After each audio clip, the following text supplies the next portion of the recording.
Ok, fíjense, en la clase de hoy vamos a abrir tema nuevo. Este es lo que se llama tema 4. No me acuerdo qué número es, pero más o menos vamos por ahí. En el programa de la asignatura, esto corresponde a lo que es trabajo y calor. Nosotros siempre vamos a asociar trabajo y calor con primera ley de la termodinámica. ¿Okay? Y básicamente corresponde a esta parte en el diagrama del contenido, corresponde a esta sección. Entonces vamos a hablar un poco de cuál es la importancia de trabajo y calor y por qué es primera ley. ¿Okay? Trabajo y calor, vamos a hablar un poco del tema.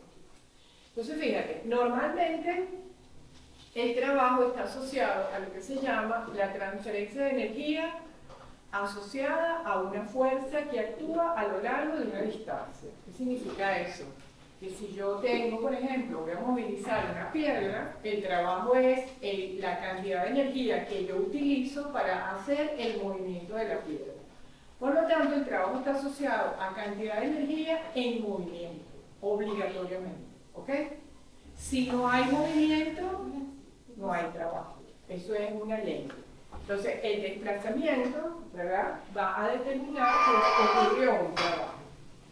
¿Y qué pasa con el caso de calor? Es una transferencia de energía térmica que se presenta entre un sistema y sus alrededores. ¿Cuándo voy a hablar yo que hay calor? Cuando yo observo que hay una energía que se transfiere de un sitio a otro.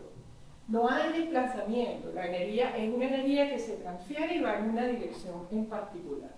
¿Ok? Y indica una diferencia de temperatura. En este caso, bueno, la imagen del cambio climático. Una gente muriéndose de calor, otra gente muriéndose de frío, y lo que hay es una sensación térmica de frío o de calor, básicamente. Pero es flujo de energía. El calor es un flujo de energía. ¿Ok? Bien. La sigla para trabajo es W y para calor es Q. Normalmente nosotros en física vemos lo que se llama trabajo mecánico. ¿Okay? El trabajo mecánico está asociado con la integral bajo la curva de la fuerza entre la distancia. ¿Okay? Entonces yo mido una fuerza a un diferencial de longitud, integro bajo la curva y determino cuánto es el trabajo o el esfuerzo en energía de movimiento que estoy haciendo. Normalmente ese trabajo, bueno, mide el desplazamiento desde un punto 1 a un punto 2. Y cuando esa fuerza no es una función dependiente de la distancia, sino que es una función que se puede extraer de la integral, vamos a decirlo así, no es una forma funcional dependiente de la distancia, entonces yo puedo integrar y decir que trabajo es fuerza por desplazamiento, ¿okay? Que es la ecuación que está abajo. ¿No? Normalmente esa fuerza, ese trabajo se puede medir también si la forma funcional integrada es el área bajo la curva. ¿Qué me está diciendo eso?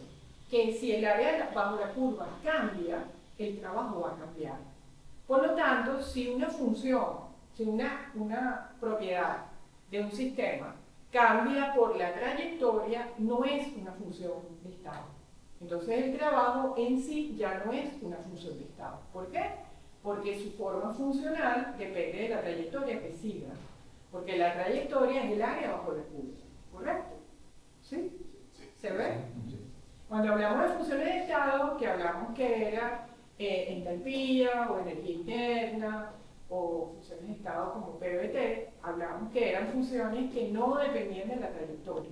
Yo podía determinar el cambio de energía interna simplemente midiendo la energía en el estado final y la energía en el estado inicial.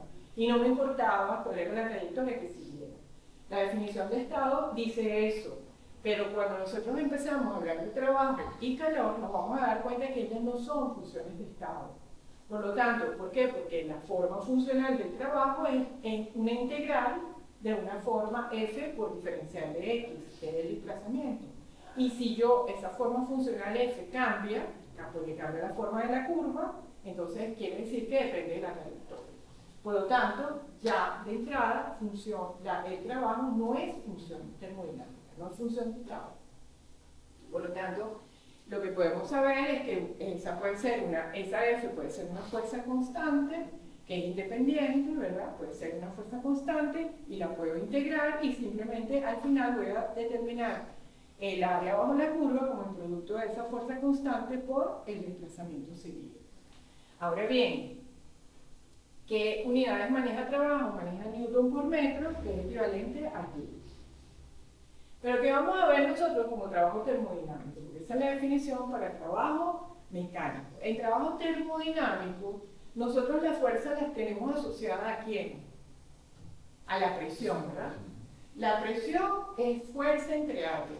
Por lo tanto, nuestra forma funcional de la fuerza es la presión. Y entonces, si yo escribo la derivada inexacta de trabajo como la fuerza por la derivada del desplazamiento, ¿verdad? Al sustituir fuerza por presión por área, esta A por derivada de desplazamiento, que es longitud, se convierte en diferencial de volumen. Por lo tanto, para el trabajo termodinámico, la fuerza, o sea, el trabajo va a estar expresado como la presión, el trabajo que es una derivada inexacta, y sabemos que es inexacta porque es dependiente de la forma funcional que tenga, va a ser equivalente a la presión por el diferencial de volumen. La forma integrada sería trabajo, el trabajo B es trabajo termodinámico, es igual a la integral de ir de 1 a 2 de la presión por el diferencial de volumen. ¿Ok? Esta es la forma de trabajo termodinámico. ¿Y cómo se mide el trabajo termodinámico? Bueno, se mide por desplazamiento en la frontera.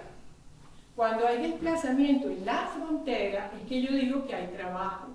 ¿Y cuál es la frontera? La frontera es lo que separa al sistema de los alrededores. ¿Ok? Si la frontera se mueve, como en el caso de un equipo con cilindro pistón, yo digo que hay trabajo. Pero si la frontera no se mueve, no hay trabajo posible. ¿Ok? Entonces hay que estar muy pendiente. Hay ejercicios donde dice que el pistón está fijo, entonces no va a haber trabajo, va a haber otra cosa. ¿Ok? Pero trabajo no es seguir el sistema. Bien, entonces, en un sistema cilindro-pistón, como lo que hemos analizado, si yo tengo un gas que ejerce una presión sobre la cara inferior del pistón, tengo un área, tengo un desplazamiento que mido como ds, y yo podré evaluar trabajo cuando integre la presión por el diferencial de volumen que representa ese desplazamiento. ¿Sí? ¿Cómo lo vamos a ver ahora en la gráfica? En una gráfica, ¿verdad? Gráficamente yo voy a ir del estado 1 con un volumen 1 y una presión P1 al estado 2 con un volumen 2 y una presión P2. ¿Qué ocurre? Que esa función es una función dependiente de la trayectoria. Por lo tanto, dependiendo de la trayectoria que siga el proceso, ¿verdad? Pueden tener esta forma o esta trayectoria. Y yo lo que voy a ir analizando en términos generales es que por cada diferencial de área, ¿verdad? Voy a tener una presión por diferencial de volumen. Si el proceso lo estoy haciendo a presión constante. ¿Ok? Podría decir que para cada diferencial de área, la presión en ese punto, o sea, el trabajo sería el equivalente de la presión en este punto por el diferencial de volumen en esa sección. Entonces, ¿qué es lo que hago? Integro para todo el sistema, integro esa presión por diferencial de área o de diferencial de volumen. ¿Qué es lo que vamos a observar ahora? El área bajo la curva del proceso, en un diagrama PV, representa el trabajo de frontera. No es casualidad que nosotros utilicemos los diagramas presión-volumen. ¿Ok? No es casualidad. Efectivamente, el diagrama presión-volumen mostrará, vamos a decir, ¿cómo explicarlo? En ese diagrama presión-volumen observamos cómo era la dependencia, ¿verdad?, de la función presión en función del volumen para diferentes temperaturas. Si viajo a través de la isotermia. ¿Qué es lo que va a ocurrir ahora? Que en ese diagrama presión-volumen, el área bajo la curva representará la función trabajo. Y todo va a depender si esta presión, ¿verdad?, cómo se haga el trabajo. Si se hace de manera isobárica, si se hace de manera isocórica, etc. Vamos ahora a ver las diferentes formas que toma el trabajo dependiendo de cómo se realice el proceso. Entonces, el área es equivalente El área bajo la curva va a ser equivalente al trabajo, dice que es 1,2 diferencial de área igual a 1,2 diferencial de P por diferencial de volumen. Y finalmente, el área bajo la curva del proceso del diagrama PV es igual a la magnitud de trabajo hecho en cuasi equilibrio durante una expansión o proceso de compresión en un sistema cerrado. Paso a la siguiente lámina. ¿Qué ocurre? Yo puedo tener diferentes trayectorias. Entonces ya lo habíamos visto cuando definimos trabajo mecánico, habíamos dicho que, bueno, que yo podía viajar a través de una curva o una trayectoria específica, pero si yo cambio la trayectoria, el trabajo, el área bajo la curva cambia y por lo tanto el trabajo cambia. Si la función que estoy analizando cambia por la trayectoria, significa que no es función de estado. Entonces, en un diagrama PV, diferentes trayectorias arrojarán diferentes curvas, ¿verdad? Y el área bajo cada curva arrojará diferentes valores de trabajo. ¿Ok? Como se ve en el ejemplo. El trabajo A es equivalente a 10 kJ, el trabajo B es 8 kJ y el trabajo C es 5 kJ. ¿Por qué? Porque las áreas bajo la curva son diferentes. ¿Ok? Al final, lo que me indica es que cada trabajo es distinto y el trabajo no es función de estado. ¿Ok? Vuelvo nuevamente a verificar que el trabajo no se comporta como una función de estado. Ahora bien, donde no hay movimiento, no hay trabajo. ¿Ok? Tal cual. Entonces, si yo no observo trabajo de frontera, no hay trabajo, el sistema no está haciendo nada. Trabajo negativo. Puede ser. Vamos a ver dónde o cuándo. Fíjate. Vamos ahora, esa es una buena pregunta y es casi que es lo que sigue más adelante. Dependiendo a quién le voy a asignar yo el trabajo, a los alrededores o al sistema. Ajá, te pregunto, ¿a quién se lo asignaría yo? Al sistema. Al sistema. Entonces, si el sistema hace el trabajo, yo digo que él hace trabajo positivo, que son, por ejemplo, trabajo de expansión. Okay. ¿Por qué? Porque el trabajo de expansión a qué me conduce en el cilindro pistón, a un desplazamiento con aumento de volumen, por lo tanto me va a dar positivo. Ese diferencial me va a dar positivo. Cuando yo hago trabajo sobre el sistema, es trabajo de compresión. Por lo tanto, el diferencial de volumen va a ser menor, el trabajo va a ser negativo.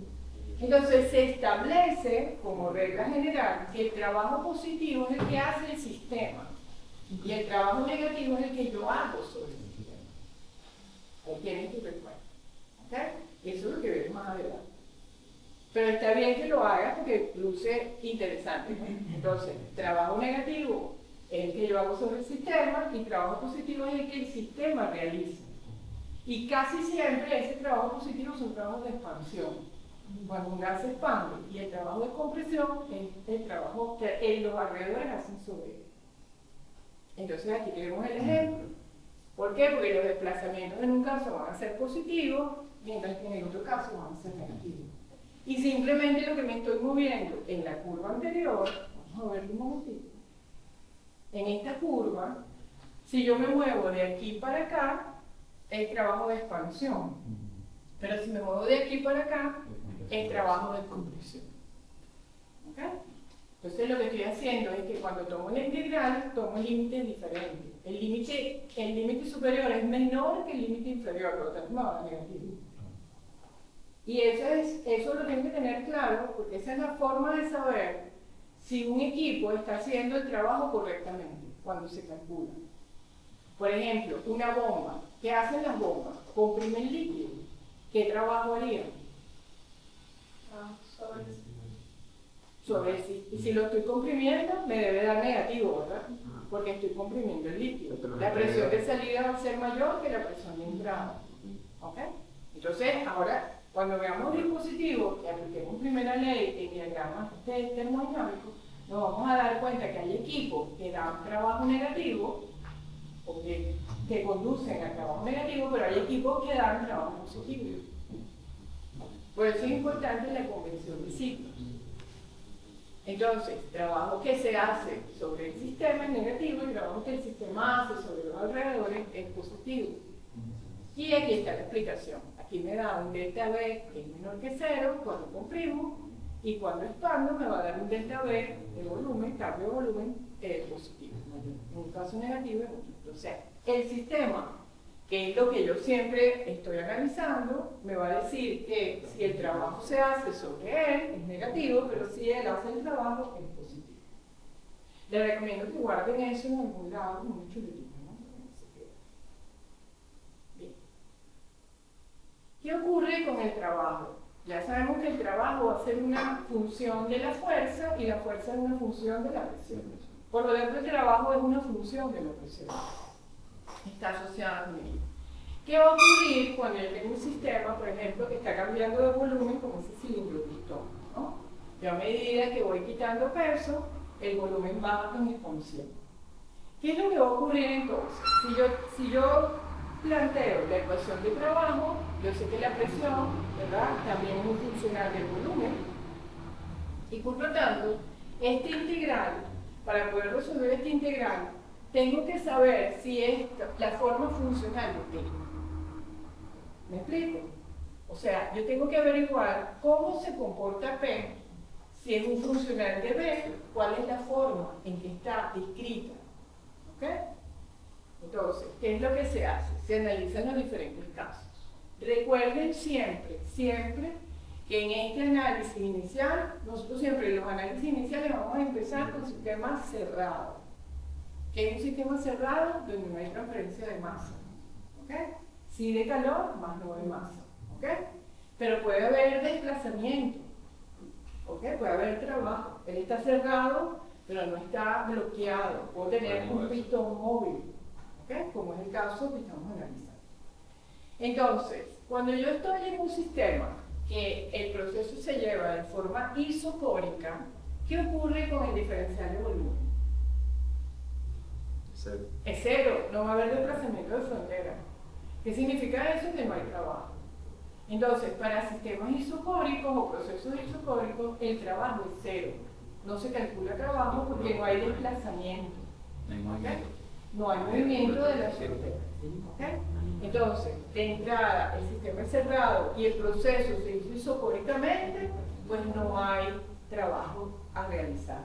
Sí debe haber un cambio de estado, ¿verdad?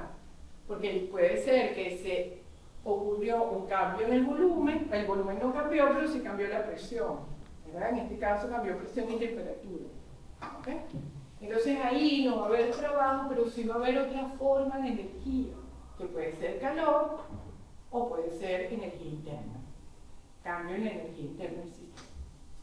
¿Bien? Para trabajo, cero. Para trabajo, cero. Si el proceso es isocórico, el trabajo es cero. ¿Ok? Listo. Claro, porque la gráfica me lo dice. Yo me estoy moviendo a volumen constante. No tengo desplazamiento. Dime. El trabajo, cuando es un ciclo, o sea, una trayectoria, pero vuelve al mismo sitio de cero. ¿Cómo es eso?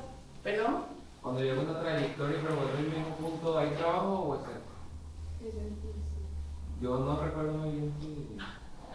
Hay una en ciclo, dependiendo del giro, de cómo gire, o sea, cómo se haga el ciclo, si en el sentido de la aguja o no, creo que hay trabajo positivo o negativo. Pero ahorita lo vemos. Porque para ciclos, los cambios ceros son para propiedades termodinámicas, porque regresé creo que al mismo punto. Pero ahorita lo vemos. O sea, el trabajo total no debería ser cero. No necesariamente. Pero porque, creo que no, Porque yo hice un como ciclo. tomamos que el trabajo es el desplazamiento de un cuerpo, de lo que se desplaza, pues. La fuerza por el desplazamiento, entonces si tú te desplazas cierta cantidad y vuelves a un mismo punto, igual te estás desplazando. Lo que pasa, eso lo vamos a ver ahorita. Porque la forma en que yo hago, ya vas a ver por qué. Te lo voy a decir rapidito. El trabajo es un área bajo la curva. Cuando yo hago un ciclo, ¿cómo es mi ciclo? Probablemente sea una caja. O sea, voy del punto 1 al punto 2, del punto 2 al punto 3, del punto 3 al punto 4, del punto 4 al punto 1. ¿Qué tengo? Una caja, un cuadrado. Entonces el trabajo no es cero. Hay trabajo neto que es cero, que es aquel que se hace isocórico, si los procesos fueron isocóricos en el ciclo. Pero hay un trabajo que sí se hace, que no es, que cambia, que no está regresando al mismo punto, pero recordemos que es un área bajo la curva. Lo único que hace es que en vez de tener la gráfica, bueno, O sea, Me recuerdo que cuando vimos, por lo menos, ya que la hora de digamos, en física, siempre hay procesos que no realizan trabajo, como los isocóricos, pero siempre hay un proceso adiabático que tiene un trabajo por ahí. Suponte que tú estás aquí en B1, P1, ¿verdad? Y entonces te desplazas a P constante hasta B2, ¿verdad?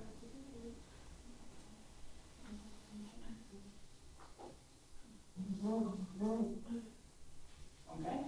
Me desplazo de 1 a 2, de 2 a 3, de 3 a 4 y me regreso. Ahí hice un ciclo, ¿verdad? Sí. Ajá. Mi primera trayectoria fue esta. Mi segunda trayectoria fue esta. Mi tercera trayectoria fue esta y mi cuarta trayectoria fue esta. Fui de 1 a 2, a 3 y a 4. Profe, ¿Cuál es el área bajo la curva? El cuadrado. El cuadrado. profe, ¿no sería entonces que si hay trabajo pero solo en la trayectoria 1 a 2 y de 4 a 3 o de 3 a 4? Exacto, pero eso lo vamos a ver ahorita. Cuando veamos ciclos nos vamos a dar cuenta que Claro, si esto pero- gira así, el trabajo será positivo. Y si gira al contrario, el trabajo va a ser negativo. Claro. Pero siempre va a ser el cuadro.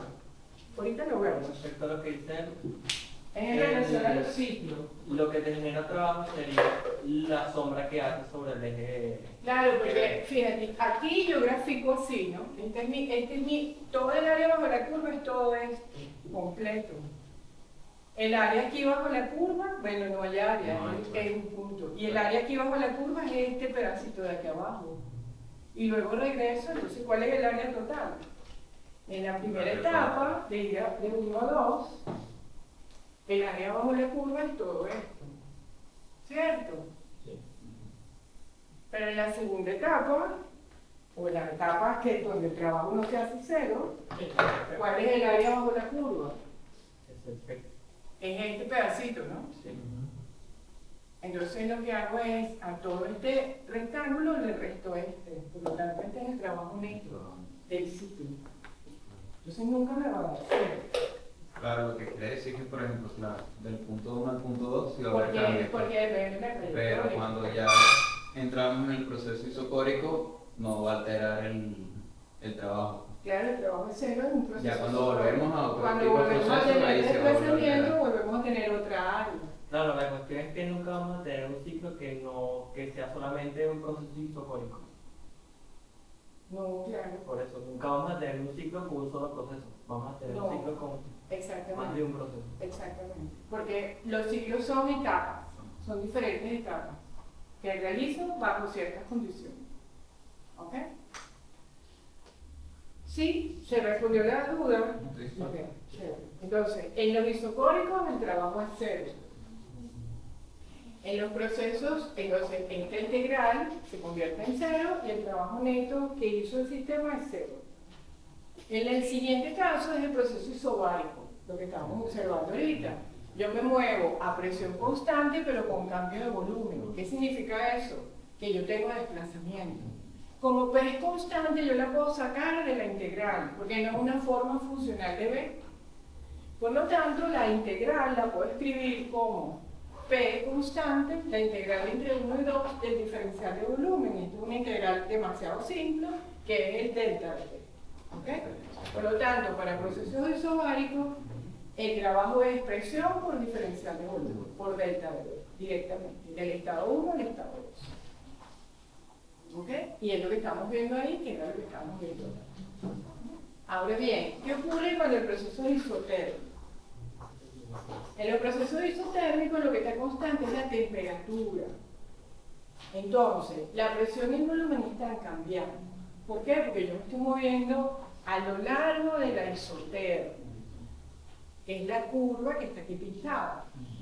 Por lo tanto, tengo que calcular el área bajo la curva. Lo puedo hacer de forma manual, mecánica, tomando en cuenta que aquí tengo un delta de P y un delta de B. Y si yo hago ahí, ¿qué haría yo cuando tengo una curva de ese estilo en matemáticas? Hago una integración, ¿verdad? O sea, tomo la integración o modelo o hago los datos hago una forma funcional de ella, consigo una función que la describa, o hago aquí un rectángulo y un triángulo, hago geometría, ¿verdad? Y resuelvo. Pero resulta que yo tengo otras herramientas de termodinámica que me facilitan eso. ¿Qué es lo que voy a hacer? Voy a buscar una forma funcional de P que dependa de B. ¿Cuál es la forma tradicional funcional de P que depende de B? La ecuación de gas ideal. Entonces, ya yo puedo decir, bueno, si esa sustancia se comporta como un gas ideal, yo podría en la integral sustituir la presión por la forma funcional de gas ideal y hacer la integración. ¿Okay? Normalmente, ¿qué se hace? En este sistema isotérmico se considera el caso de gas ideal, es un caso particular. Si no es gas ideal, ¿qué es lo que voy a tener que hacer? Buscar la forma funcional matemática de esto, ¿ok? Con algún ajuste de curvas o hacer triangulación. ¿Ok? Hacer lo que hacemos. Ponemos un rectángulo, dividimos el área bajo la curva en pedacitos geométricos hasta que lleguemos a la forma correcta. ¿Ok? De hecho, hay ejercicios en donde se hace así. Ahora bien, en este caso, si supongo gas ideal, simplemente lo que digo es que, bueno, suponiendo gas ideal, tengo una forma funcional de P que es una constante entre el volumen y la sustituyo en la integral. Al sustituirle la integral me va a dar que es la constante por el diferencial de volumen entre B y esto es un neperiano. Por lo tanto, esta forma funcional es este término que es constante, que lo puedo escribir si tengo P1 y B1, sé cuál es el valor de la constante, entre el neperiano de B2 entre B2. ¿Okay? Entonces, esto aplica para gases ideales, caso particular. Bien. ¿Qué ocurre si esto es? Ajá. Yo dije que si no es gas ideal. Si es politrópico. Ustedes están adelantados. Ustedes pudieron, ¿verdad? Yo por eso estoy lenta. En los procesos politrópicos también hay una forma funcional de la presión por el volumen, ¿verdad? Es constante, lo único que yo tengo es que el volumen está elevado a una potencia. Los procesos politrópicos, la ecuación de politropía dice que es siempre es P por B elevado a una potencia, ¿verdad? Para gases ideales esa potencia es un factor K o alfa o gamma, que después veremos cuál es, y ese P por B a la N es constante. Entonces, ¿qué hago yo? Bueno, despejo P como C por B a la menos N, ¿no? Pasa el divisor. Cuando eso lo coloco en mi integral, ¿verdad? Sustituyo en la integral P por C por B a la menos N, y cuando integro va a ser dB entre B a la N. ¿Ok? Esa integral también está tabulada. ¿Ok? Eso no es ningún misterio. Y esa integral al final me va a dar que esto va a ser B2 de menos N más 1 menos B1 de menos N más 1 entre menos N más 1. Que rearreglando me da que es P2 por B2 menos P1 por B1 entre 1. ¿Ok? Recuerden que esto es para gases que se comportan politrópicamente. ¿Okay? Ese factor N va a depender del valor que se asigne en la ecuación de politropía. ¿Okay? Pero en algunos casos, para ciertos gases, ese factor es un factor K, que es dependiente de CP-CB, que es la capacidad calorífica del gas a presión constante y a volumen constante. ¿Ok? Entonces, lo podemos escribir así, como C igual a P1 por B a la N, es igual a P2 por B a la N, y para eso es lo que permite que esto se transforme en esto, el uso de esta ecuación, ¿okay? De la sustitución de esta ecuación.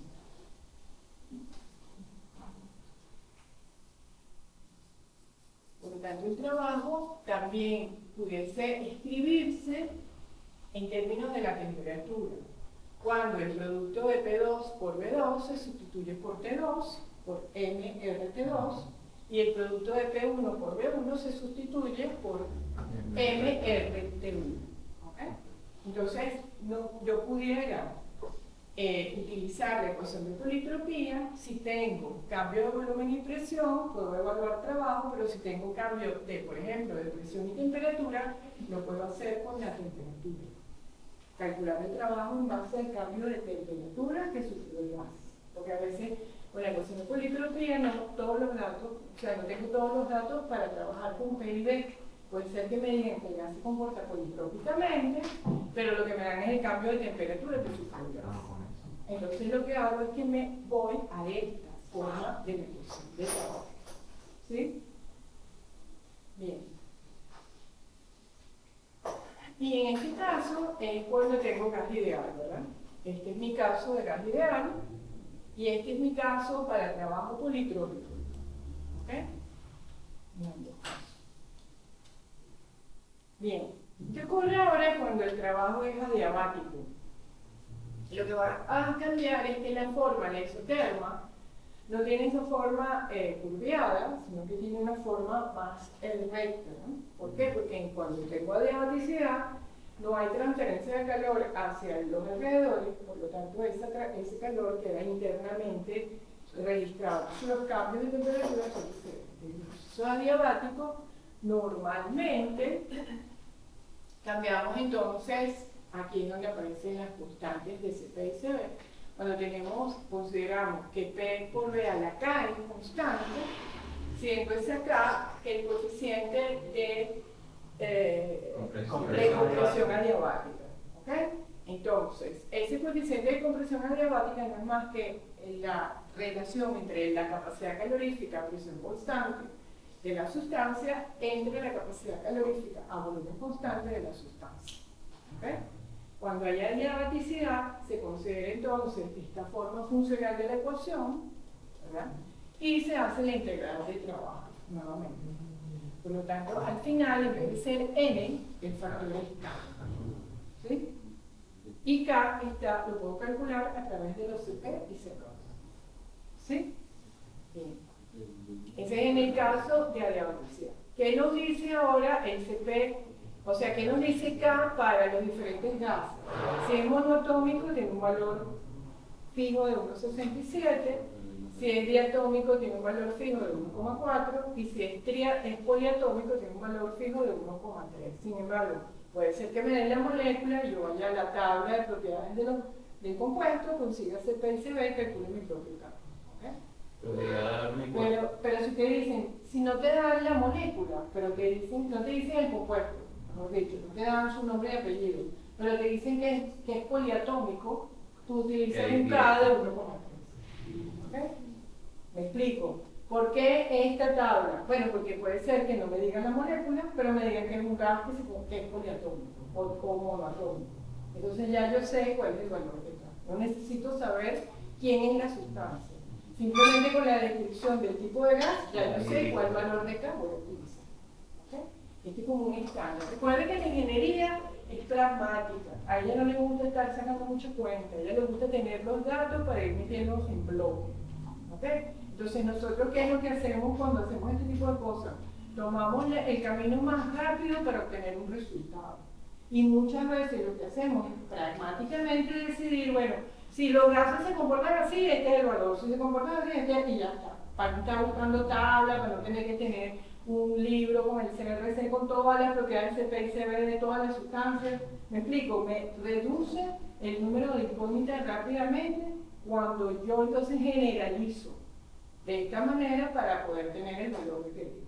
¿Okay? Y así es la ingeniería. La ingeniería es pragmática. No es que sí, quizás, tal, no, es sí o no. Punto y se acabó. No hay más nada. Para todos los ingenieros en general. Ok, ¿qué pasa cuando tenemos trabajo de expansión? Este ejemplo siempre me confunde hasta a mí. Cuando nosotros tenemos trabajo de expansión, tenemos un tema con el resorte. ¿Okay? Cuando tenemos un resorte, el trabajo de expansión o compresión, el resorte participa en la forma de la trayectoria. ¿Okay? Claro. ¿Cómo es la fuerza de un resorte? Es lineal, ¿cierto? ¿Verdad? Es K, fuerza K por el desplazamiento. Por lo tanto, la fuerza del resorte va a estar asociada con una línea, que debe ser esta, siempre me confunde este de Hugo, que debe ser esa, que es la que impone el resorte o para comprimirse o para elongarse. ¿Ok? Entonces, yo hago una trayectoria en el sistema que voy de un volumen 1 a un volumen 2, una presión 1, una presión 2. Para efectos del pistón, ¿cuál es el área o la fuerza del gas? ¿Y cuál sería el área representada por el pistón? ¿Y cuál sería el área de la línea que representa la fuerza del resorte? Resulta que la fuerza del resorte está asociada con esta línea, pero toda esta área está asociada con el pistón. Tanto el 1 y el 2. ¿Sí o no? ¿Me lo creen o no? Pero lo leen en el Sengel. Van al Sengel y te lo explica bien. La fuerza del resorte, entonces el trabajo del resorte es desplazamiento 1, 2, de la fuerza que va a ser básicamente la constante del resorte, por el desplazamiento por el diferencial de X. ¿Ok? Porque esta fuerza del resorte es la constante del resorte por el desplazamiento, por el diferencial de X. Esa forma integrada me dice que el trabajo que hace el resorte es K de X2 a X1, de X1 a X2, de X de X. Y este integral de X de X, más fácil no puede ser, es X cuadrado 2 menos X cuadrado 1 entre 2. ¿Ok? Esto también está tabulado. O sea, esto no es mate de 2, que tiene que saber todas esas integrales. Esta está en lista. No hay mucho que decir. Entonces, ya yo sé el trabajo que aporta el resorte.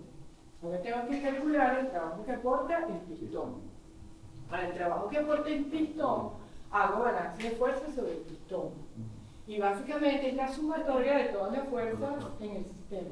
¿Correcto? Entonces, la presión interna va a ser equivalente a la presión atmosférica más la masa por la gravedad por el área, entre el área por la fuerza del pistón, del resorte, perdón, por la presión del resorte. Recuerden que aquí es K por B, diferencial de volumen, entre área al cuadrado. Y eso es porque este término, que lo sacamos antes, aquí, ¿no? Este trabajo. Bueno, estoy un poquito confundida, ahí es donde me confundo. Vamos a irnos a la fuerza del resorte. Creo que esto era, porque aquí es desplazamiento, ya, mejor. Aquí yo estoy colocando volumen, ¿verdad? Pero realmente esto es desplazamiento, es área, ¿no? Es longitud. Entonces yo lo que hago es que como yo tengo que dividir todo entre el área al cuadrado, Claro, porque estoy poniendo entre el área, presión perdón. entre áreas. Exactamente. Yo estoy colocando aquí fuerza entre áreas. Pero esta cuadrática aparece porque esto es volumen, no es desplazamiento. Acuérdate que la fuerza del resorte es K por longitud, por cambio. Y lo que hago es que esa longitud la cambio por volumen entre áreas. ¿Correcto? De hecho, allá se ve. ¿Sí? Allá se ve en algún lado. Allá en la primerita, en la fuerza del resorte. Aquí está, ¿ves? Lo cambio. Y luego lo vuelvo a dividir entre el área porque es fuerza entre área, que es presión. Por eso es que me aparece área al cuadrado en la ecuación. ¿Ok? Esta es la deducción. Entonces, el trabajo que se está haciendo con todo el conjunto está asociado a la presión atmosférica, que es la tapa superior del pistón, la presión o fuerza o la presión que ejerce la masa del pistón, el K y por el cambio de volumen y la fuerza o el trabajo del resorte. ¿Ok? Es la suma de todos. ¿Sí? Sí. Bien. Para concluir, esto está en el libro de la profesora Silvia, si quiere. En el capítulo de trabajo aparece esta tabla. Yo les sugiero que la impriman o la saquen con un chuletario. Dime. Dime. Yo no mucho el libro de la profesora Silvia, pero eso lo puedo conseguir en Gecko. Sí, yo tengo dos. Está en Telegram. Es el mismo grupo. Sí, yo tengo uno. Lo que pasa es que hay dos. Uno que está aquí, la profesora Silvia, y otro que es el libro de la profesora Silvia. Que la profesora, pues esto, digamos, está en el grupo de Telegram igualmente. Si no, también están en el grupo. No, por eso yo tengo dos de la profesora Silvia. De Silvia, si quiere. Dos, pero no sé si. Es que tal vez los papeles se parecen y yo estoy Fíjate, el libro de la profesora Siquier se llama Aprendiendo Termodinámica con Silvia Siquier y Coray Colina. No, tengo... Ese está en la editorial Paraninfo, que se llama la editorial de aquí, ¿no? La editorial de la USB, ¿no es Paraninfo? Ese lo tengo, pero que lo conseguí en Game. Pero también hay uno que está como dividido, que dice tema 1, sí, tema 1. Son el mismo libro, lo que pasa es que están en diferentes ediciones, entonces uno lo organiza como más académico, como una guía, y el otro es un libro. Yo les sugiero que busquen el libro. Yo tengo una versión digital que ella me obsequió, ¿ok? Que ella me lo obsequió, que supuestamente era la última revisión antes de publicación. De todas maneras, en Equinoccio, es el editorial. El editorial de la Universidad de Equinoccio. Equinoccio tiene ese libro, lo tienen digital, no lo tienes que comprar porque yo te lo estoy facilitando. Pero en el libro aparece esta tabla y en el libro aparecen ejercicios resueltos. El libro trae ejercicios resueltos, no es un libro guía de ejercicios, es un libro con texto, con definiciones y ejercicios resueltos. ¿Ok? Está también el del profesor Eric Müller. También lo pueden consultar, también está en digital y el derecho lo obsequió la universidad. ¿Okay? Pero para las cosas, vamos a decir, para lo práctico, el libro de la profesora Silvia trae tablas de resumen. Entonces tú puedes ir a la tabla de resumen, ver tu caso de estudio y ver cuál es la ecuación que vas a utilizar. ¿Okay? Entonces, para cada caso, volumen constante, presión constante, formas funcionales de P. Una forma funcional puede ser A más B por volumen. Bueno, lo meto en integral y hago la integración. Esta forma funcional, ¿a quién se te parece? A aquella donde la presión es presión de un resorte, por ejemplo. O la presión es la suma de las presiones del resorte más el cilindro más el pistón. Que es lo que acabamos de ver. Trabajan diferentes presiones. Son diferentes términos dependiendo de B. Está la parte de gas ideal, APB constante, y la parte de politrópico, ¿no? Que es P por B con N diferente de 1. ¿Okay? Entonces son las formas funcionales. Yo lo que los invito es o te la aprendes o la tienes en una tabla para que la utilices en el momento que vayas a hacer los ejercicios. Primer ejercicio. Un pistón sin fricción ha sido acoplado a un cilindro conectado a un resorte. El cilindro contiene CO2 a 90 grados y 100 kilopascales. El resorte genera una fuerza tal que la tensión es proporcional al volumen en todo momento. Se calienta el sistema y el pistón se eleva. Se pide que determine, calcule la presión cuando llega a 200 grados y cuál es el trabajo en kilolitros. Ese ejercicio no está resuelto, creo que es para resolver. ¿Quieren que lo hagamos? Sí, claro, sí. Y este es otro ejercicio. Yo no lo tengo resuelto, yo creo que no sé.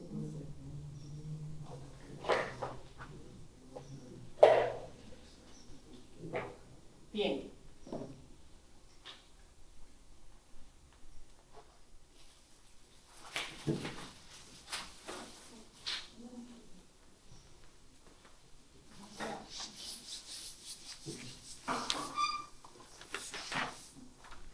Tenemos un cilindro pistón.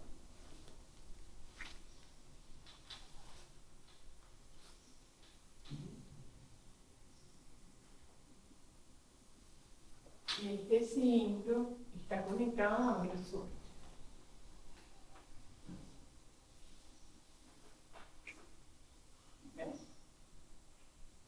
En el estado 1, dice, el cilindro contiene CO2, 90 grados. a 90 grados, Sí, estado lo 1, 90 grados, 100 kilopascales. El resorte genera una fuerza. Ajá. La constante del resorte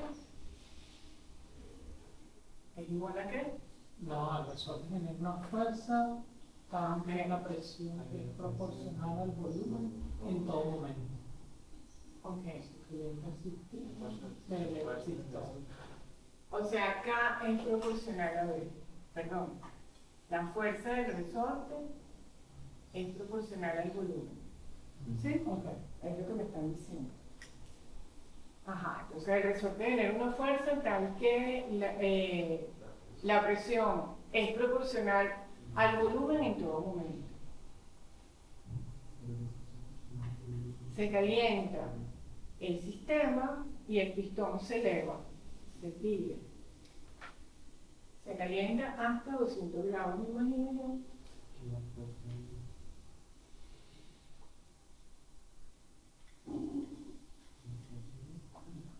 Y el trabajo, entonces te piden la presión del estado 2 y el trabajo.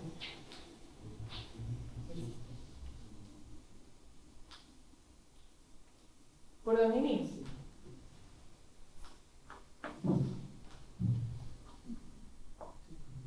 ¿Esto es gas ideal? ¿Cómo es ese gas?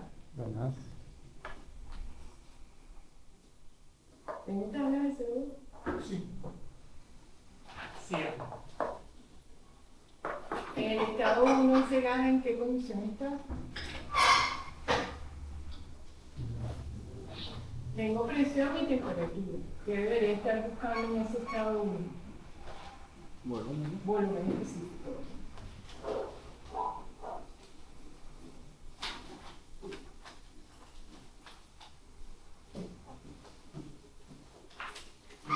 Apúrense que tengo algo que ir a comer. ¿Ves también la cosa? Sí, cuando... ¿CO2 tengo CO2? Yo la vi. ¿La cosa conseguí? Entro por SAR, ¿verdad? Sí, ya la conseguí. ¿Te ponen? Si entro con 90 grados, ¿para qué SAR? A 90 grados, ¿cuál es la presión?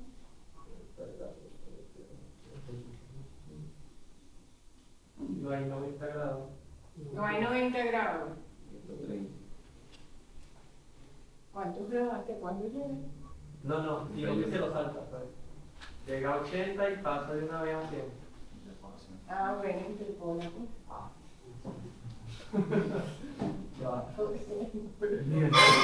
Es que aquí se creen de un huevo que todo va a estar directo. No sé de esa vaina.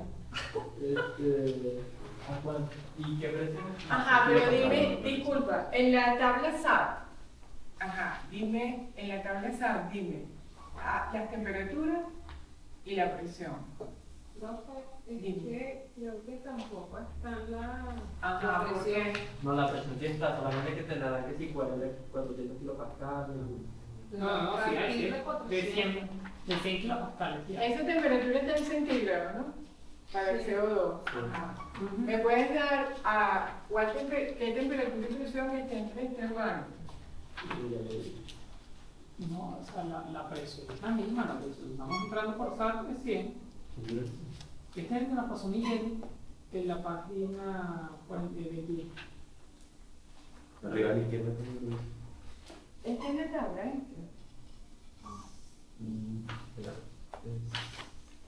No, dice. 700. No sé, no ya. Es decir, es la tabla que está en la 800 de que dice la guía. 31.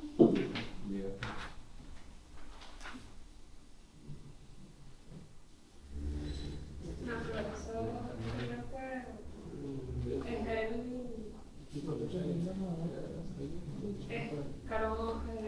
pero eso creo que es el sobrecalentado.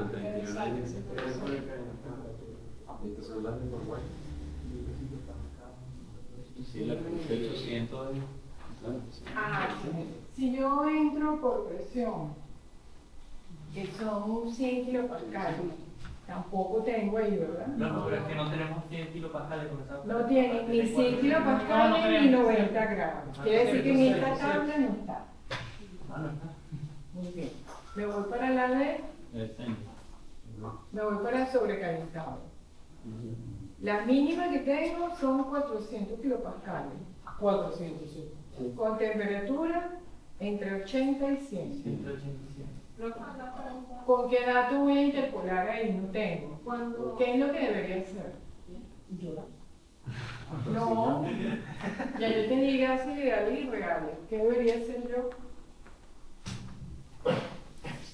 Entonces, cuando en cambio la presión saturada me debería decir la temperatura Lo saturada, dice NA. incompresible. Claro, tengo que ver, disculpa, ya no tengo tabla. ¿Qué tengo que hacer? Voy a ver si eso se comporta como gas ideal. ¿Qué es lo que voy a buscar entonces? La presión reducida y la temperatura reducida, ¿verdad? Y si esa PR y esa TR cumplen con la condición de gas ideal, ya sé que se comporta como gas ideal. ¿Sí? Ajá, tiene tu pregunta. Que en Aquí cuanto estoy viendo. cuando debería decir la temperatura saturada, dice NA. En 400, pero si no llega a 400, la temperatura. No, en Para el la CO2. presión dicen que la temperatura donde debería estar dice NA, no dice la temperatura saturada. No tiene, no hay temperatura, no aplica, ¿no? Ah, no aplica. No aplica, no hay datos. Para que uno haga ideal y real en este curso, para que cuando yo no tenga datos, suponer si se comporta como gas ideal o como gas real. ¿Qué voy a calcular? PR y PR. ¿Para qué necesito yo para eso? Son 100 kilopascales y la presión crítica, ¿verdad? Y aquí son 90 grados centígrados más 273 Y la temperatura y la temperatura crítica. ¿Cuál es la temperatura crítica y la presión crítica del CO2? Está en la primera tabla. Aquí él la estaba buscando. Yo lo vi que no estaba. ¿Dónde están ajá, no, aquí, mira, donde están las propiedades críticas de la sustancia. Ah, no. Claro.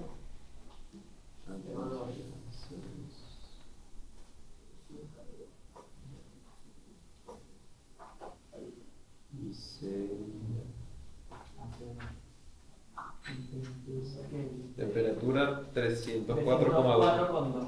Ah, pero está en Kelvin. Bueno, Bueno, está bien. Ah, sí. 300, ¿cuánto? 4,2. Y estas son 90 más 273, ¿cuánto me da eso? 363. 300, 62. 363. ¿Cuánto me da esto? 1 como algo. 1,19. Y la presión son 100 kilopascales. ¿Cuánto es la presión crítica? Dice 7,39, pero está en megapascal. Megapascales. Yo lo multiplico por, Mil. son 7100 kilopascales. 7.390. De 7,39. Ah, 100 entre 7390, ¿cuánto es? La que tiene uno. Aquí. Eso es menor que qué? Sí. 0, ¿qué? 0,0.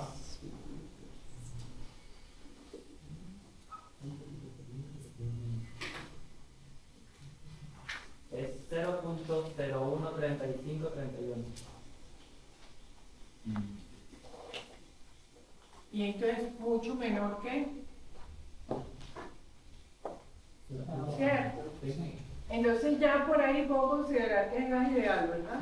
Sí. Porque cuando me vaya al diagrama de compresibilidad voy a estar montada en un Z casi igual a 1.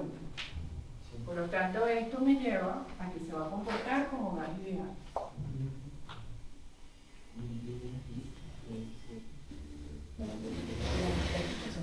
Ajá.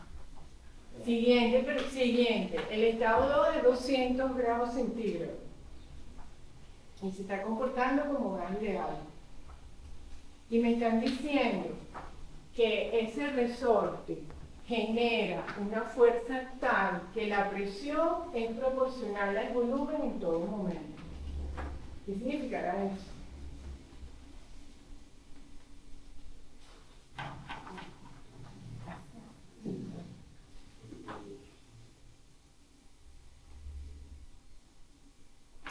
supone que yo tengo la tapa y no tengo nada que le imponga presión a la tapa.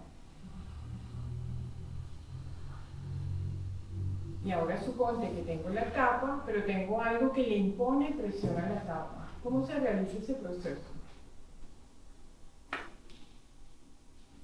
Si siempre tengo algo colocado que le impone presión. Presión constante.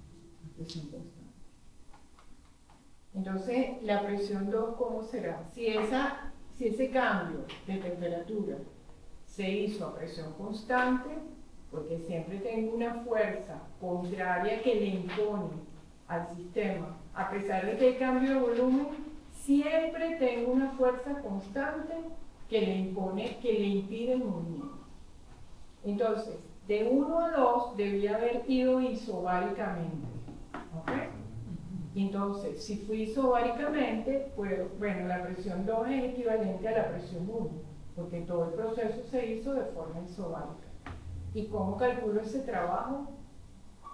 Ya tengo el volumen 1, porque es gas ideal, ya tengo la presión 2 y la temperatura 2, y calculo el volumen 2, porque es gas ideal. Y calculo el trabajo.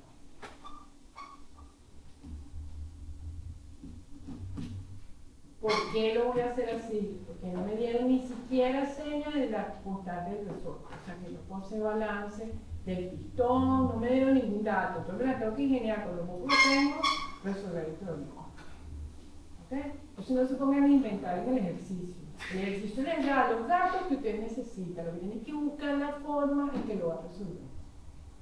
Entonces, al suponer que es gas ideal, ya yo aquí calculo el volumen. El volumen 1 lo calculo por gas ideal. ¿Qué va a ocurrir con lo que me dice el enunciado? Me dice que todo el proceso se hace contra una fuerza que le impide el movimiento. Se mueve, pero siempre tiene una presión constante que hace que cambie el volumen, pero que siempre la presión es constante, que es lo que dice la fuerza del resorte. ¿Okay? Fíjate que dice que es proporcional, la fuerza es tal que la presión es proporcional al volumen. Es decir, que si puede haber cambio de volumen, pero esa fuerza siempre está a la misma presión, ejerce la misma presión. Por lo tanto, en este caso, digo, bueno, para el proceso ocurre a P constante, y eso implica que P2 es igual a P1. ¿Okay? Por lo tanto, el segundo volumen, ¿cómo lo voy a calcular? Bueno, va a ser R T2 entre P2. Calculo el segundo volumen y después me voy y calculo el trabajo. El trabajo va a ser igual. No me dieron la constante del resorte, no puedo considerar ninguna forma funcional, porque al final todo lo hice a P constante. Va a ser la integral de 1 a 2, el P por diferencial de volumen, y esto va a ser P por delta P2. Se acabó el problema. ¿Está complicado? No, lo complicado es entenderlo. Eso es lo complicado de los problemas internos. Entender qué es lo que me están dando y qué es lo que yo voy a usar. Si yo me voy por la ecuación con el resorte, me perdí. Porque a veces no tengo una constante del resorte, no sé cuánto se desplazó, si estaba en el equilibrio, no estaba. Tengo que interpretar lo que me están diciendo aquí sobre el resorte. Esto lo tengo que interpretar. ¿Ok? El segundo ejercicio lo vamos a hacer para poder ir a yo se lo leo, vamos a leerlo. Tengo otra vez un cilindro pistón ideal que tiene 2 kilos de agua inicialmente, una presión de 0,5 megapascales y ocupando 13 litros. Si tengo masa y volumen, ¿qué propiedad termodinámica tengo? Si me hablan de densidad termodinámica, le voy a pegar un 0 en el examen. Un 0 le voy a poner. ¿Ok? Porque bastante que me dedique a explicar por qué no trabajo con densidad aquí. Si tengo masa y volumen, ¿qué tengo? Volumen específico. Y si tengo presión, ya tengo 2 propiedades termodinámicas para definir ese primer estado. Voy a seguir leyendo. No voy a resolverlo, lo voy a ver. Ajá. Aparte de eso, me dan el área del pistón. Cero, ¿por qué se ríen allá atrás? La profesora es arrecha, mano. Se pone arrecha con los... Aquí me hablan de densidad y los votos. Los raspo. Porque yo me pasé toda una clase explicando por qué trabajo con volúmenes específicos. ¿Cierto o falso? Bueno, me dan el área del pistón. Se encuentra unido al fondo del cilindro mediante un par de bandas elásticas. Aquí está que todo el mundo pierde la noción de la termo cuando le dicen las bandas elásticas. Que tengo el cilindro, tiene ese pistón, pero tiene unas bandas que lo sostienen. Resulta y acontece, este problema con mi disco.